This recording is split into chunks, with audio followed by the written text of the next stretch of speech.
Okay, so we're going to be looking at the more advanced techniques for moving off. So on the drone test, as explained before, you're going to be pulled up on the left several times and asked to move off. So the situations that you would find yourself in, apart from just on a level, quiet road, you might be uphill, might be downhill, might be angled start. An angled start is where you're asked to pull up specifically behind a parked car and then asked to move off again. We'll start with uphill and we'll then do downhill, and then we're going to move on to that angled start.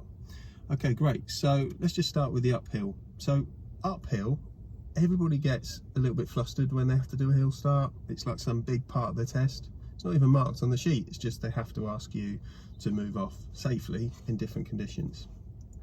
The process is exactly the same.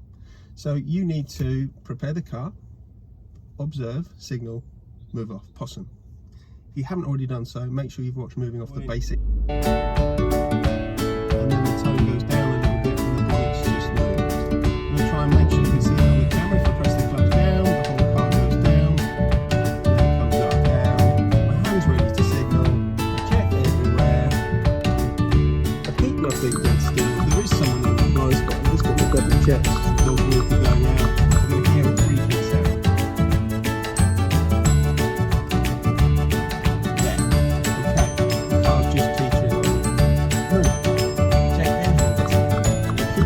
Looking down the road, steer at least like a whole turn, keep checking, feet are still.